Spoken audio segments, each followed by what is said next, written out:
Newsbreak. O karon sa detalye sa nagbagang mga balita sa One TV, Newsbreak Misamis Occidental. Kontrobersyal nga dalan sa Purok 2 Gango, pagya na og balik sa Tag-iya. Luha sa kalipay ang gisangputan sa ikatulong committee hearing kalabot sa kontrobersyal nga dalan sa Purok 2 Barangay Gango, Ozamis City. Kini human mipasalig ang landowner nga si Mr. Wilfredo Willie Chung Jr. nga iyang buksan og balik sugod sa Mayo 1 ang maong dalan nga na mahisakop sa iyang land area. Siya nagkanayon nga ang temporaryong pagsirado sa maong dalan pagilang kadto sa paghatod og mensahe labi na sa mga residente og sa barangay labot sa iyang sentimento nga wala mahatagi og pagtagad.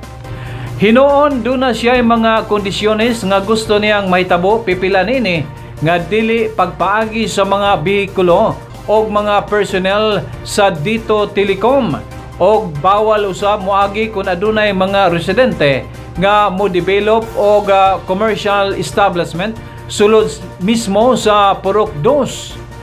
Kini nga apilar ni Mr. Willie Chong gipaboran usab sa mayoryang miyembro sa konseho sa rason nga ang Dito Telecom adunay napalit nga parcel nga mahimo nilang kaagian.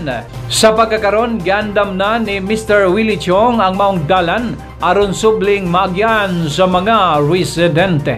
My intent is for the temporary closure of the access road is I will end it up on the end of April 30, just give us enough time. Just to complete my 30-day, we pray because napa po ko i-clearing dayon. Ako na i-open on May 1, no? The list. But, isa lang akong appeal sa barangay. Please respect sa ako bitang kondisyon nga gipagamit na. Ayaw na niyo i-commercialize kay unfair mo po sa ako. And then, especially pag yun, natunong pag yun of all ba, tower pag yun bitaw, no? So, ako lang, please, as long as naana maginang dito, no? I would like to pray from this August body na ato yung iporsige o i-compel nga andito to respect nga ilang dalan nga gabangan, mura ilang gamitan.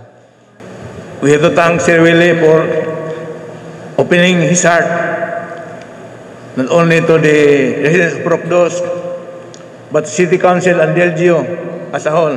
Yes. To our City Mayor, to our City Administrator, which also is our brother, Atty. Sam Puentes, salamat sa iya karon nga final decision. I-open niya iyang dalan, effective May 1. Tiganang gigayon, after April 30, kinapas sa mga transitory nga mga himuong kalihukan pag-andam aron pag-open sa dalan. Doon sa usa ka kondisyon murag ako na dungog kasi bili nga kondisyon nga murag dili makaagi ang dito. I think personally, Honorable Sir, as a lawyer and as a citizen nga kana kondisyon is workable. Una sa tanan, ako nagpasalamat nga answered prayer ning nahitabo karon. Namo og sa mga barangay emotional, sorry. Then sa ngalan sa barangay council, ako nagpasalamat sa City Council headed by our City Mayor Honorable Attorney Henry F. Waminal. Kaninyo, salamat sa walay hunong o walay puas nga pagpangitag paagi diin ang Purok 2 nga constituents mahatagan gid sila agianan. TV Newsbreak.